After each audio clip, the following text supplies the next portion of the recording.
A continuación, la Sala de Decisión número 1 del Tribunal Administrativo de Boyacá proferirá entonces sentencia de fondo en primera instancia en el proceso de nulidad y restablecimiento del derecho formulado por el señor Emiliano Vargas Mesa contra la DIAN. Tal como fue fijado el litigio en la primera parte de esta audiencia, recordemos que el señor Emiliano Vargas Mesa demanda la nulidad de los siguientes actos administrativos proferidos por la DIAN en un proceso administrativo de cobro coactivo adelantado en contra del señor Vargas Mesa.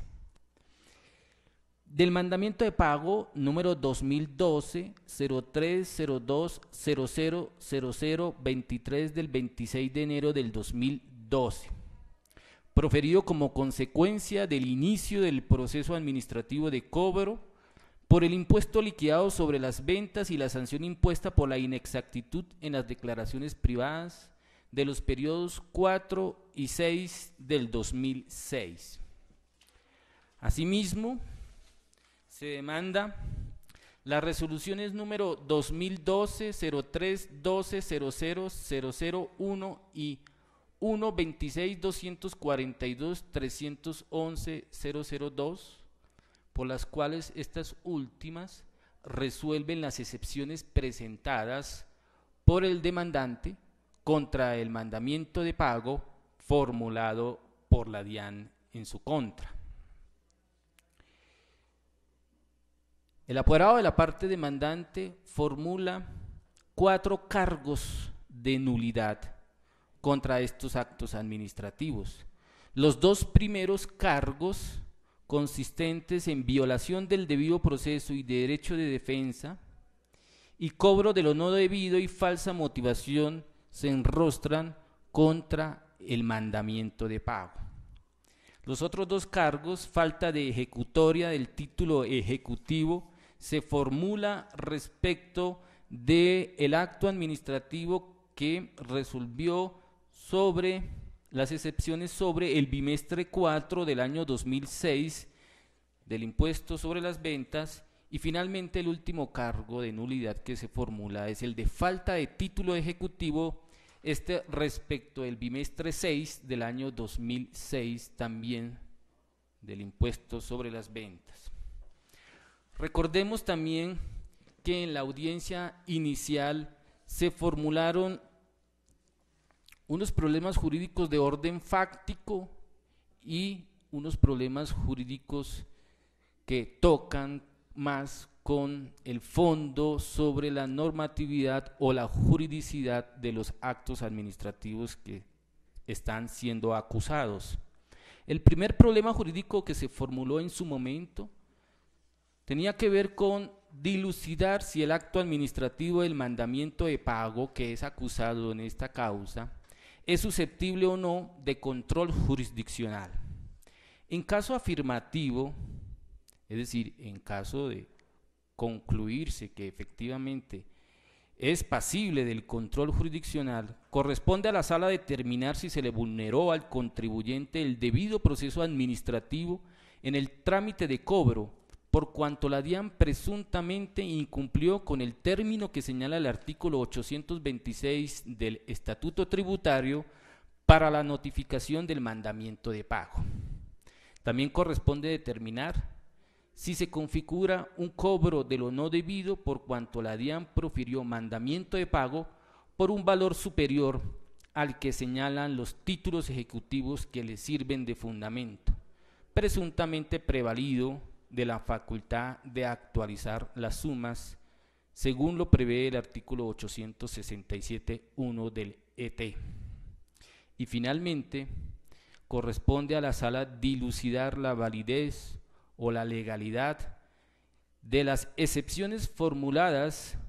por el demandante contra el mandamiento de pago proferido por la DIAN, denominadas falta de título ejecutivo y falta de ejecutoria del título.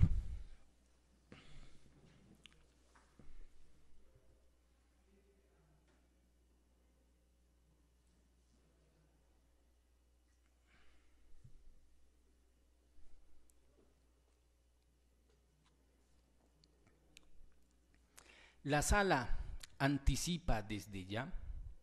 que frente al acto administrativo de mandamiento de pago se inhibirá de estudiar el fondo del asunto, toda vez que el acto administrativo contentivo del mandamiento de pago no es un acto pasible de control jurisdiccional. Frente a las demás o frente a los demás cargos relacionados con las resoluciones que resolvieron las excepciones dentro del procedimiento de cobro administrativo, la sala desde ya manifiesta que negará las pretensiones por las razones que a continuación se presentan. Frente a la decisión de inhibirse de fallar respecto del acto contentivo del mandamiento de pago, número 2012-03-02-000023, proferido contra el actor el 20 de enero del año 2012, dentro del expediente 2008-02-381 por valor de 289.124.000 pesos, la sala destaca que este acto administrativo es un acto de aquellos denominados de mero trámite,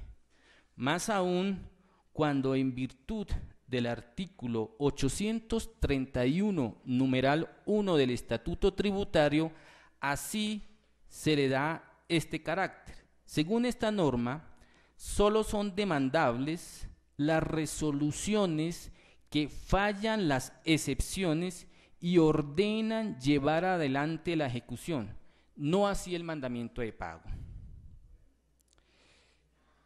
Este artículo 833.1 del Estatuto Tributario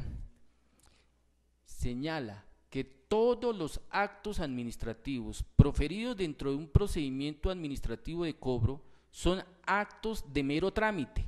salvo los que resuelvan de fondo las excepciones formuladas contra el mandamiento de pago. Actos estos que son los que culminan o deciden de fondo la validez o la prosperidad tanto de las excepciones como del mandamiento de pago. El Ministerio Público, en un concepto muy respetable, manifiesta que el mandamiento de pago sí es susceptible de ser enjuiciado en el presente caso, toda vez que a su juicio considera que la norma que así lo consagraba es una norma anterior a la Constitución Política del año 91 y que en tal sentido es posible garantizar el debido proceso y por ende válido entonces demandar en nulidad y restablecimiento del derecho ese acto de mandamiento de pago. A juicio de la sala, ese argumento no tiene vocación de prosperidad, como quiera que la misma norma legal señala y clasifica cuáles actos administrativos son susceptibles de demandarse. Clasifica actos administrativos de mero trámite con actos administrativos definitivos. Estos últimos son los que, en virtud de la facultad que tiene el legislador de diseñar los procedimientos y las acciones, son los pasibles del control jurisdiccional a través de las acciones ordinarias. Y mal se haría a la economía procesal que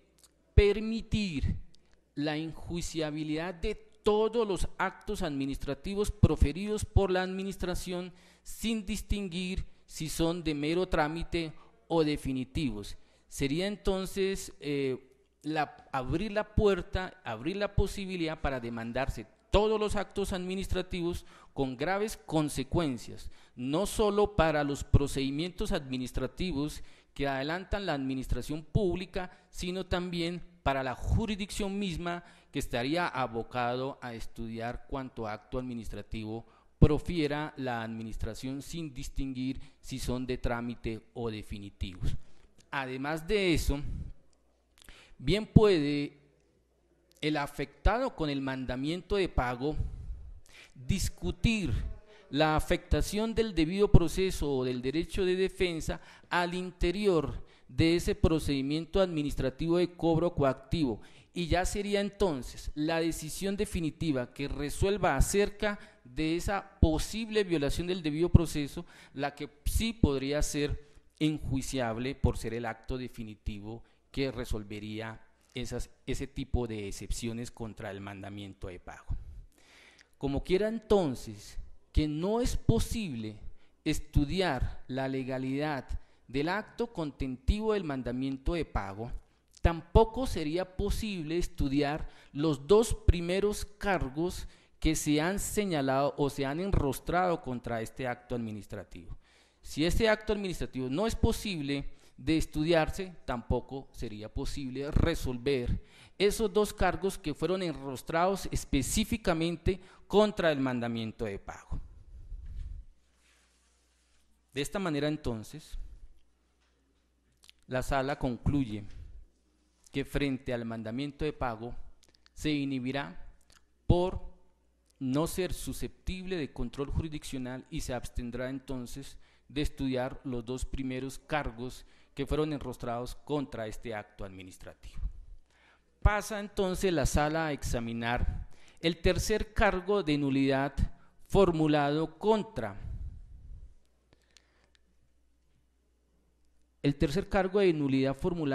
los actos administrativos que resolvieron las excepciones formuladas en el procedimiento administrativo de cobro coactivo. El tercer cargo de nulidad ha sido denominado falta de ejecutoria del título ejecutivo respecto del bimestre 4 del 2006, artículo 831.3 del Estatuto Tributario. Frente a este cargo, el demandante, en síntesis, manifiesta dos cosas. Primero, que no tenía poder, o mejor, que el poder que se le había conferido no tenía facultades para recibir notificaciones, y que, como segundo argumento, presenta que las notificaciones que se surtieron fueron notificaciones irregulares. Así, el apoderado del contribuyente afirma que en relación con el recurso de reconsideración interpuesto contra la liquidación oficial número 26.241/2009 000011, correspondiente al bimestre 4 del 2006, solo contaba con facultad para interponer el respectivo recurso de reconsideración, dejando de lado las demás situaciones que vendrían posteriormente, como era el caso de recibir la notificación del fallo respectivo, pero que sin embargo la entidad demandada procedió a llevar a cabo las notificaciones o el envío de la citación por medio de guía número 10-21-840-843 de Servientrega, para que procediera a notificarse personalmente de la resolución que resolvió el recurso a la dirección del apoderado. Grosso modo, en eso consiste el cargo que ha sido formulado. ¿Qué se observa en el expediente con los hechos probados? Primero, esto respecto del periodo 4 del 2006, periodo sobre el cual se circunscribe el tercer cargo de falta de ejecutoria. Se tiene que el 12 de septiembre del año 2006, el contribuyente Emiliano Vargas Mesa presentó declaración del impuesto a las ventas correspondiente al cuarto bimestre. Posteriormente, la DIAN profirió requerimiento especial número 260-63-2008-000034 por el bimestre 4 del 2006, notificado el día 16 de julio del 2008, hecho que fueron aceptados también por la DIAN. Del anterior requerimiento, el contribuyente, por intermedio de apoderado, presentó la respectiva respuesta el día 6 de octubre del 2008. El día 13 de abril del 2009, la DIAN profirió la liquidación oficial, correspondiente al cuarto bimestre del 2006, liquidación que fue notificada a la dirección del apoderado del contribuyente, esto es la carrera séptima número 2752 de la ciudad de Bogotá el día 15 de abril del 2009, según guía número 10, 11, 37, 38, 68. Contra la anterior liquidación oficial, el contribuyente, por intermedio de apoderado, presentó recurso de reconsideración el día 16 de junio del 2009, hecho aceptado también por las partes. Finalmente, la DIAN, mediante resolución número 90-0002 del 27 de octubre del 2012, resolvió el recurso de reconsideración interpuesto contra la liquidación oficial correspondiente al cuarto bimestre del 2006, la cual fue notificada a la dirección del apoderado del contribuyente según guía número 1021-8043. Frente a esta excepción de falta de ejecutoria, la Sala advierte, tal como lo manifestó el representante del Ministerio Público, que el demandante no aportó al expediente copia del poder otorgado por el declarante a su apoderado, tendiente a determinar si este último tan solo contaba con una facultad precisa para interponer el recurso de reconsideración. De igual manera, de las pruebas aportadas al expediente se tiene que la Administración Tributaria procedió a notificar la resolución número 90-0002 del 27 de octubre del 2009, que resuelve el recurso de reconsideración según guía número 10-21-800-443. De igual manera, aparece copia del edicto tendiente a la notificación de la resolución aludida, fijado por el término de 10 días a partir del 13 de noviembre del 2009 hasta el 27 de noviembre de la misma anualidad. Acerca de este cargo de falta de ejecutoria, conviene resaltar que el artículo 829.3 del Estatuto Tributario señala que se entienden ejecutoriados los actos administrativos que sirven de fundamento del cobro coactivo cuando contra los recursos interpuestos en vía gubernativa se hayan decidido en forma definitiva. Como quiera que los actos administrativos que queden en firme pueden ser ejecutados y solo aquellos que queden en firme pueden ser ejecutados y de esta manera obtener el cumplimiento de los mismos. La ejecutoria de los actos administrativos es condición necesaria para que la administración tributaria pueda obtener el cumplimiento forzoso de los mismos a través del procedimiento administrativo de cobro coactivo. Frente a este cargo, la DIAN se opuso al mandamiento de pago, el demandante se opuso al mandamiento de pago librado en su contra formulando la excepción de falta de ejecutoria. Para la DIAN no es dable debatir en el procedimiento administrativo de cobro cuestiones que debieron ser objeto de discusión en la vía gubernativa, tal como lo señala el artículo 829.1 del Estatuto Tributario. Y en gracia de discusión manifiesta que la notificación de ese acto administrativo definitivo se dio en legal forma, según lo establece el inciso segundo del artículo 565. Al respecto, conviene precisar lo siguiente. La Sala, en primer lugar, considera desacertado este primer argumento de defensa de la DIAN, pues contrario a su dicho en el presente caso, el contribuyente sí podía debatir en el procedimiento administrativo de cobro la falta de ejecutoria de la liquidación oficial del impuesto sobre las ventas por la vía de la falta o indebida notificación del acto administrativo definitivo, más aún cuando en este punto el contribuyente no ataca la validez del título, sino la eficacia o la oponibilidad del mismo, toda vez que lo que está enrostrando es una irregularidad en la notificación. Sobre este punto, entonces, no le asiste razón a la DIAN en la medida en que es precisamente en el procedimiento de cobro coactivo en donde puede el contribuyente alegar la falta de ejecutoria, porque lo que está enrostrando en ese asunto, en ese trámite y con ese cargo es la falta de eficacia del título y no la falta de validez del mismo. Sin embargo, la sala no encuentra probado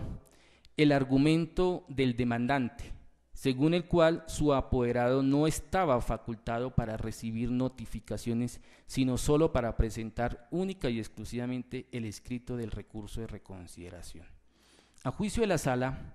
la DIAN podía surtir la notificación de la resolución del recurso de reconsideración a la dirección suministrada por el apoderado del contribuyente en el escrito del recurso, según lo prevé el parágrafo segundo del artículo 565 del Estatuto Tributario. Este parágrafo señala, comillas, cuando durante los procesos que se adelanten ante la administración tributaria, el contribuyente responsable, agente retenedor o declarante actúe a través de apoderado, la notificación se surtirá a la última dirección que dicho apoderado tenga registrada en el RUT. En este aspecto, acierta el apoderado de la DIAN al manifestar que, que podía válidamente entonces acudir a la dirección procesal que había suministrado el apoderado y que estaba inserto en el RUT para surtir la notificación. Además,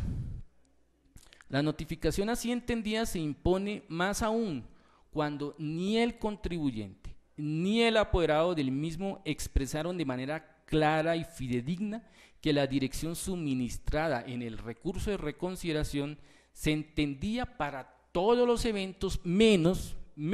para la notificación de la decisión. Entender lo contrario, esto es la ausencia de facultad para recibir notificaciones al apoderado del actor, implica aceptar la existencia de un comportamiento desleal y alejado de los principios de la buena fe, que también le asiste al contribuyente. Además de esto, el artículo 70 del Código de Procedimiento Civil, tal como lo reseña acertadamente el agente del Ministerio Público, precisa que los apoderados están facultados para todo lo concerniente a la defensa de su cliente. Y no sería posible o solo estaría limitado a ejercer ciertas actuaciones siempre y cuando se limitara de manera precisa, expresa en cada uno de los poderes que no estaba facultado para llevar a cabo tal diligencia. Al respecto, sobre este tema, es importante traer a colación el precedente sentado por la sección cuarta, consejero ponente doctor Daniel Manrique Guzmán, en fallo del 12 de junio del año 98, actor figurados Potenza Limitada y siendo demandado la DIAN. Esta providencia, el Consejo de Estado resalta, comillas, respecto del silencio administrativo positivo, si bien el apoderado de la recurrente había señalado en el memorial de interposición del recurso gubernativo dos direcciones, en dicho memorial se advierte con claridad que una dirección es la propia del apoderado y la otra la del domicilio social de su representada, por lo que no es cierto que la administración dispusiera de opción o de facultad de elección para escoger a su arbitrio una de tales direcciones, para hacer la notificación del pronunciamiento que recayera en dicho recurso, toda vez que, conforme al artículo 70 del Código de Procedimiento Civil, por virtud del otorgamiento del poder y su aceptación por el apoderado, éste se habilitaba, entre otros varios actos y diligencias según la naturaleza del proceso, para recibir notificación de todas las providencias que se profieran en este, pudiendo el mismo hacer valer el derecho a ser notificado a su dirección informada en cualquier circunstancia o estado del proceso, mientras no renunciara al poder o se sustituyera o revocara este en los términos de los artículos 68 y 69. Asimismo, en sentencia de la sección cuarta, consejera ponente la doctora Consuelo Sarria Olcos, en fallo del 18 de julio de 1997 con radicación número 8297, el Consejo de Estado manifestó, comillas, la notificación de las decisiones administrativas deben hacerse al interesado, de manera que tratándose de las personas jurídicas tal notificación ha de realizarse directamente a su representante legal si el procedimiento gubernativo se adelanta directamente por éste, sin necesidad de abogado, previa citación para que comparezca a notificarse personalmente. Pero si el interesado constituye apoderado especial para adelantar la actuación administrativa, es a dicho apoderado a quien, una vez reconocido, debe la administración citarlo para efectuarle la notificación personal y solo en el evento de su no comparecencia procederá a notificarlo por edicto, como dispone los artículos 44 y 45 del CCA, en concordancia con el artículo 52 y biden, que exigen su numeral primero que el recurso de reposición debe interponerse personalmente y por escrito por el interesado o su representante o apoderado debidamente constituido. De esta manera, entonces, la Sala concluye que frente a la ausencia de facultad para recibir de notificaciones, ese argumento no prospera, toda vez que el poder otorgado le daba amplias facultades y el hecho de haber suministrado la dirección le daba confianza a la DIAN para enviar las notificaciones, las citaciones y los correos a esa dirección. Por otra parte, frente a la presunta irregularidad en el trámite de la notificación de la decisión que resuelve el recurso de reconsideración, la Sala encuentra lo siguiente: que la DIAN envió la citación al contribuyente tendiente a notificarse personalmente la misma a través de guía número 10-21-80-00-443 de Servientrega, evidenciado que fue enviada el día 28 de octubre del 2009, con destino a la dirección suministrada por el apoderado del contribuyente, edificio Victoria de la ciudad de Bogotá, oficina 405. Esto es, a la dirección que fue suministrada por el apoderado del contribuyente en el recurso. Una vez transcurrido el término para comparecer a notificarse personalmente, la Sala observa que la DIAN procedió a fijar el edicto por el término de 10 días, por lo que, a contrario de lo señalado por el apoderado del contribuyente, dicha resolución sí fue notificada debidamente, tal como lo señalan los artículos 565 y 569 del Estatuto Tributario. Así las cosas, frente a este tercer cargo, la Sala declarará que no prospera el cargo formulado.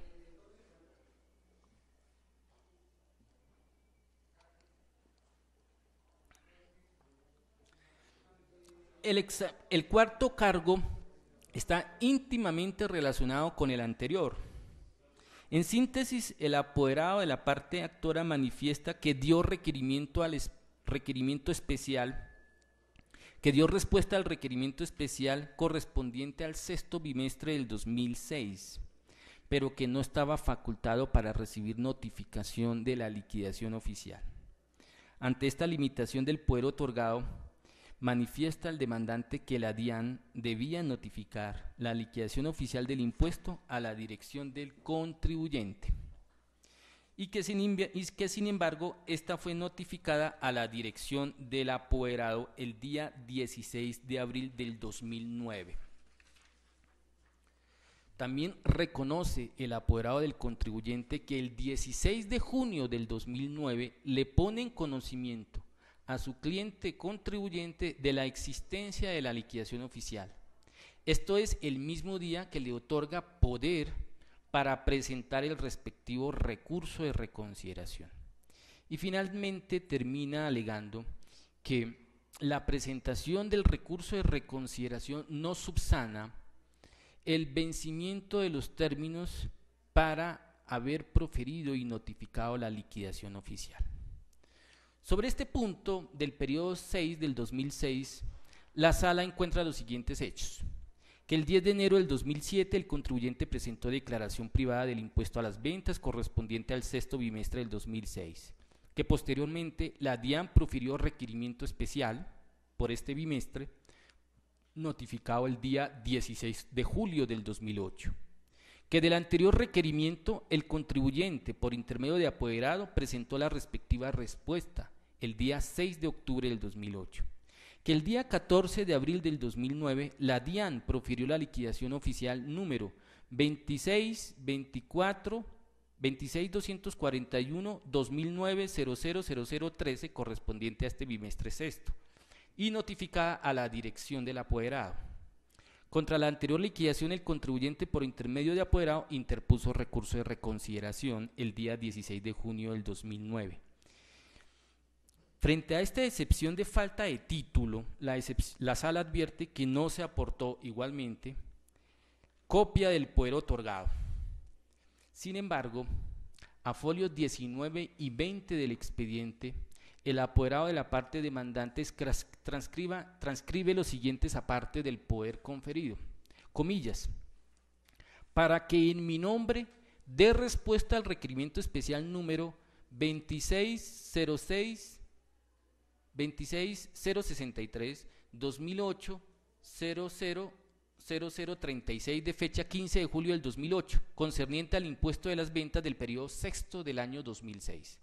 El doctor Castañeda queda también con facultades para revisar expediente que reposa en la Administración de Impuestos y que contiene este requerimiento especial, para revisar la cuenta corriente, para tramitar los acuerdos de pago que sean necesarios con la respuesta a este requerimiento y para formular acuerdos para corregir la declaración objeto de este requerimiento. De la transcripción que se hizo, no advierte la Sala que se hubiere consagrado de manera expresa y clara una limitación al poder. Acerca del cargo que se está estudiando de falta de título, el artículo 710 del ET señala un término preclusivo de 6 meses siguientes a la fecha del vencimiento del término para dar respuesta al requerimiento especial para que la Administración Tributaria expida y notifique la respectiva liquidación de revisión. Pasado este término, se produce la siguiente consecuencia. Si se pasa el término de los 6 meses sin haberse logrado la notificación del acto de liquidación oficial, queda entonces en firme la declaración privada, según lo prevé el inciso final del artículo 714 del Estatuto Tributario. De acuerdo con lo que se acabó de reseñar, si la Administración Tributaria deja vencer el término de los 6 meses, se produce entonces una falta de competencia de la DIAN para proferir el respectivo acto de liquidación y quedará en firme entonces la declaración privada. Esta falta de competencia que se produce a la DIAN es fundamental para lo que a continuación se manifestará por la Sala. El actor alega que la Administración Tributaria dejó vencer el término de los 6 meses para surtir la notificación y que así las cosas no existe acto administrativo de liquidación oficial y por consiguiente falta de título ejecutivo que fundamente el mandamiento de pago. Frente a la liquidación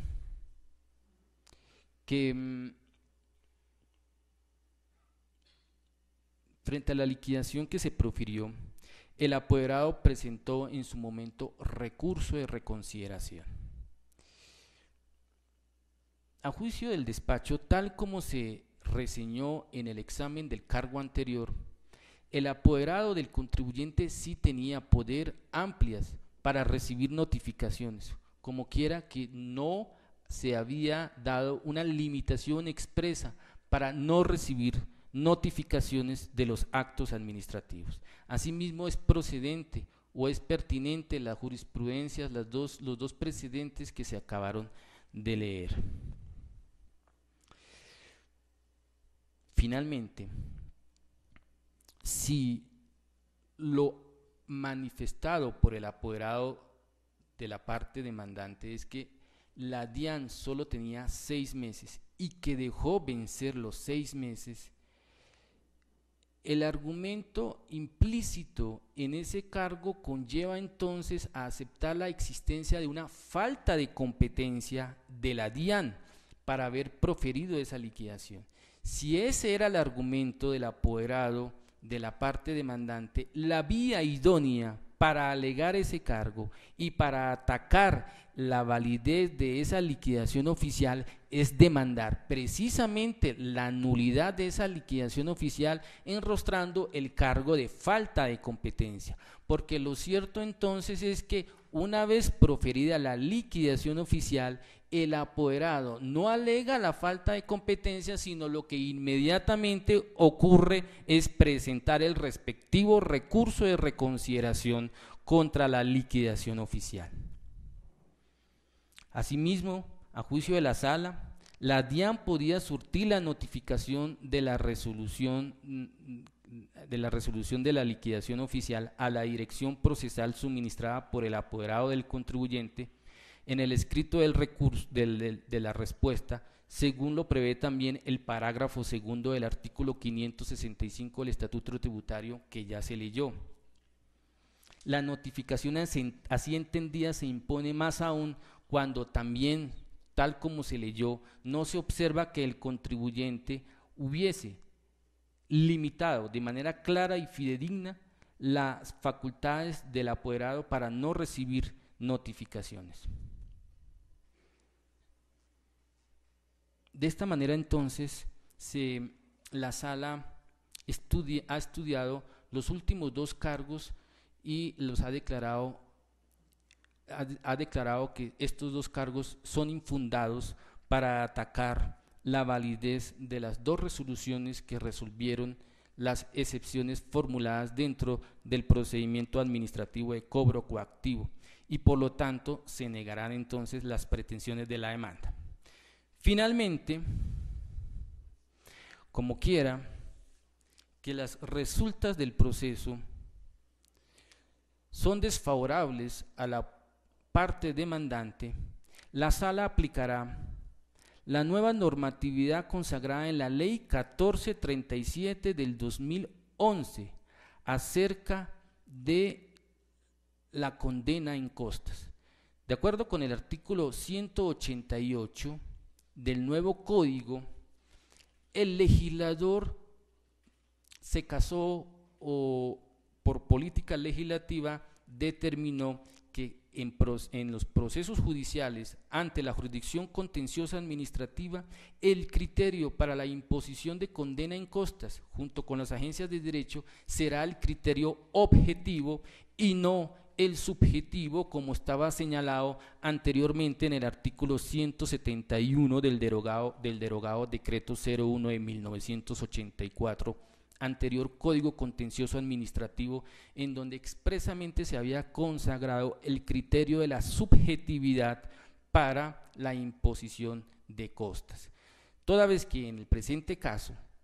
la sentencia es desfavorable a las pretensiones, la Sala aplicará lo dispuesto en el artículo 188 de la Ley 1437 del 2011 e impondrá las respectivas condenas en costas, cuya liquidación y ejecución se regirán por las normas del Código de Procedimiento Civil. En el Código de Procedimiento Civil, artículo 392, se establece que la fijación de las agencias en derecho deberán aplicarse. En la fijación de las agencias en derechos deberán aplicarse las tarifas que establezca el Consejo Superior de la Judicatura. En el presente caso, entonces, es dable aplicar lo previsto en el acuerdo número 1887 del 26 de junio del 2003, proferido por la Sala Administrativa del Consejo Superior de la Judicatura. En atención entonces a lo señalado en los artículos 3, 4 y 6 del referido acuerdo, se condenará por concepto de agencias en derecho en contra de la parte que resultó vencida en este proceso al 3% del valor de las pretensiones negadas, teniendo como tales las que fueron tasadas en su momento por el actor. De acuerdo con todo lo anterior, la Sala de Decisión número 1 del Tribunal Administrativo de Boyacá, administrando justicia en nombre de la República y por la autoridad de la ley, falla, primero, declararse inhibida para decidir en relación con los cargos formulados contra el mandamiento de pago número 2012 03 02 0000 23 del 26 de enero del año 2012, por tratarse de un acto administrativo no susceptible de control jurisdiccional. Segundo, negar las demás súplicas de la demanda por las razones expuestas en esta audiencia. Y tercero, condenar en costas a la parte vencida, liquídense por secretaría. Se fija como agencias en derecho el equivalente al 3% del valor de las pretensiones al tiempo de la demanda. Esto es la suma total de 8.673.720 pesos moneda corriente. De esta manera, la sala de decisión número 1 del Tribunal Administrativo de Boyacá ha proferido sentencia de primera instancia y la notifica en estrados.